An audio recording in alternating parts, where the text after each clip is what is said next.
Rumah tangga Advent, bagian ke-6, rumah tangga yang baru. Pasal yang ke-19, rumah tangga baru, di mana tempatnya? Prinsip yang menentukan dalam memilih tempat.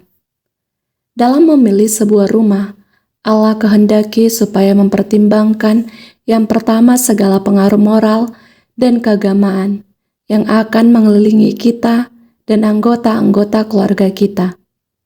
Kita harus memilih masyarakat yang paling menyenangkan, yang menunjang perkembangan kerohanian kita, dan mengambil keuntungan dari segala bantuan yang dapat kita peroleh. Karena setan akan mengadakan rintangan untuk menentang dan mempersulit kemajuan kita menuju kerajaan surga. Mungkin dia menempatkan kita pada tempat yang sukar, karena banyak orang tidak mendapat tempat yang layak sebagaimana mereka kehendaki. Tetapi seharusnya, janganlah kita rela merendahkan diri kita terhadap pengaruh-pengaruh yang tidak baik untuk pembangunan tabiat Kristen.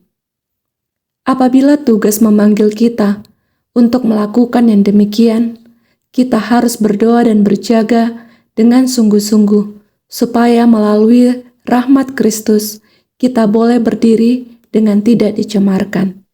Injil itu mengajarkan kita supaya mempertimbangkan segala perkara atas nilai yang benar dan memberikan usaha yang paling banyak kepada segala perkara yang paling tinggi harganya, yaitu perkara-perkara yang tahan lama dan kekal. Pelajaran ini diperlukan oleh orang-orang atas siapa terletak kewajiban untuk memilih suatu tempat tinggal. Janganlah membiarkan diri mereka menyimpang dari tujuan yang tertinggi. Sementara letak sebuah rumah sedang dicari, biarlah tujuan ini menuntun pilihan itu. Jangan dikendalikan oleh keinginan untuk beroleh kekayaan, tuntutan zaman, atau adat istiadat masyarakat. Pertimbangkanlah apa yang paling menjurus kepada kesederhanaan, kesucian, kesehatan, dan nilai yang benar. Gantinya, bertempat tinggal di mana hanya perbuatan tangan manusia yang dapat dilihat. Pemandangan dan bunyi suara hanya memujuk supaya berbuat kejahatan. Di mana terdapat keributan, kekacauan yang mendatangkan kepenatan dan kecemasan. Pergilah ke suatu tempat di mana kamu dapat memandang perbuatan tangan Allah. Carilah ketenangan roh dalam keteduhan dan keindahan serta damai dalam alam kejadian. Biarlah matamu diarahkan kepada padang rumput yang menghijau, hutan yang rimbun, dan bukit-bukit. Pandanglah kepada langit yang biru, yang belum tercemar oleh polusi asap dan debu perkotaan, serta bernafaskan hawa udara surga yang menyegarkan. Rumah tangga yang pertama suatu teladan. Tempat kediaman leluhur kita yang pertama haruslah menjadi teladan bagi tempat-tempat kediaman yang lain, kalau anak-anak mereka kelak pergi keluar untuk menduduki bumi. Tempat kediaman tersebut dijadikan tangan Allah sendiri indah, bukanlah suatu istana yang mulia. Manusia dalam kesombongannya bergemar, bangunan-bangunan megah dan mahal harganya, dan suka dimuliakan oleh hasil pekerjaan tangannya sendiri. Tetapi Allah menempatkan Adam dalam satu taman. Inilah tempat kediamannya, langit yang biru menjadi lingkungan yang menaungi, bumi yang dihias oleh kembang-kembang halus dan rerumputan yang menghijau yang menjadi permadani lantainya. Pohon-pohon yang dipenuhi daun-daun yang indah-indah adalah lotengnya. Dindingnya dihiasi dengan perhiasan-perhiasan yang bergantungan, yaitu perbuatan tangan seniman lukisan yang agung itu. Suami istri itu dikelilingi suasana damai dan suci, yang menjadi suatu pelajaran untuk sepanjang masa, karena kebahagiaan yang benar bukan terdapat dalam pemanjaan kesombongan dan kemawahan, melainkan dalam hubungan yang erat dengan Allah oleh perantaraan perhubungan ciptaannya. Kalau saja manusia mau mengurangi perhatiannya kepada perkara-perkara buatan tangan dan suka mempertumbuhkan kesederhanaan yang lebih besar, mereka akan datang lebih dekat lagi kepada pelaksanaan maksud Allah dalam penciptaan mereka. Kesombongan dan cita-cita yang tinggi tidak pernah dipuaskan. Tetapi orang-orang yang bijaksana dan sungguh-sungguh akan mendapat kesenangan yang besar dari sumber-sumber yang ditentukan Allah untuk dapat diraih oleh semua orang. Pilihan Allah untuk kediaman anak-anak di bumi. Yesus turun ke bumi ini untuk melaksanakan suatu pekerjaan yang besar yang pernah dilaksanakan di antara manusia.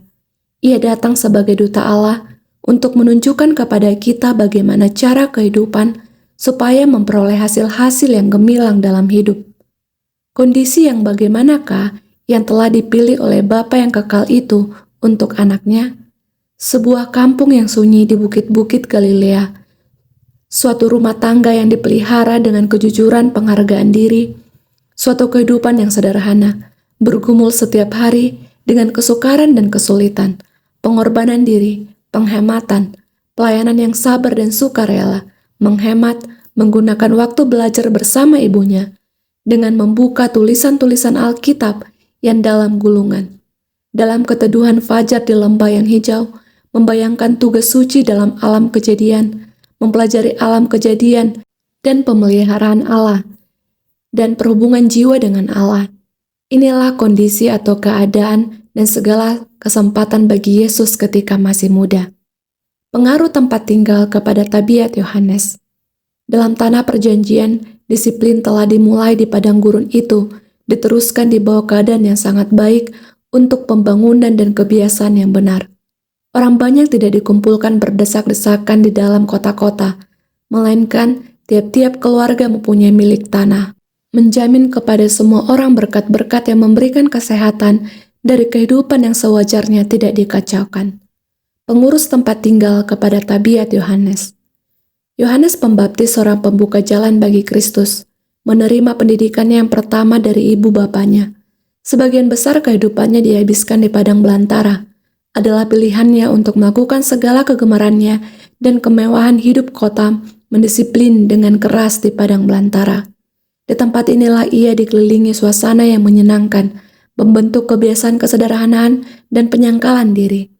Tanpa diganggu oleh keributan dunia ini, di sana ia dapat menyelidiki segala pelajaran alam kejadian, kenyataan ilham dan pemeliharaan Allah. Sejak masa kanak-kanak, selalu diingatkan kepadanya tentang tugasnya, dan dia menerima tugas suci itu. Kesunyian padang gurun itu baginya adalah suatu kelepasan yang disambut dengan senang hati, di mana alam masyarakat merasa curiga, tidak mau percaya, dan percabulan merajalela. Dia tidak percaya kepada kuasanya sendiri untuk melawan penggodaan dan jerat pertemuan, sehingga ia menjauhkan diri agar tidak tenggelam dalam dosa itu. Orang-orang berjasa lainnya dipelihara di pedesaan. Demikianlah keadaannya dengan semua orang besar yang paling mulia dari segala zaman. Bacalah hikayat Abraham, Yakobus, dan Yusuf, hikayat Musa, Daud, dan Elisa.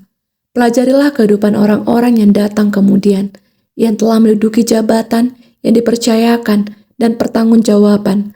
Beberapa banyak dari antara mereka ini yang dibesarkan di pedesaan. Mereka tidak mengenal kemewahan pada masa muda mereka. Mereka telah menghabiskan masa mudanya tanpa mengenal kepelisiran. Banyak dari antara mereka yang berjuang dengan kemiskinan dan kesukaran. Mereka belajar bekerja sejak masih anak-anak, dan hidup mereka selalu bergiat dalam udara terbuka yang menjadikan kekuatan dan kelincahan terhadap semua kuasa tubuhnya. Dipaksa bersandar atas akalnya sendiri, mereka belajar untuk menanggulangi segala kesukaran dan mengatasi segala rintangan.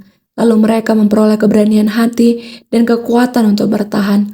Mereka telah mempelajari kepercayaan atas diri sendiri dan pengenalan diri, terlindung dalam lingkungan besar dari teman-teman yang jahat. Mereka merasa puas dengan kegemaran sewajarnya, serta sahabat-sahabat yang baik. Mereka sederhana dalam penggunaan selera, serta bertarak dalam tingkah lakunya.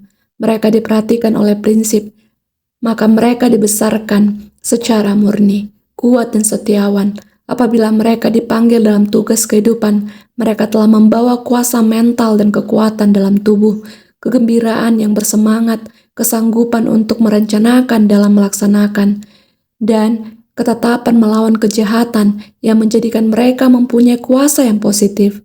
demi kebaikan dalam dunia ini.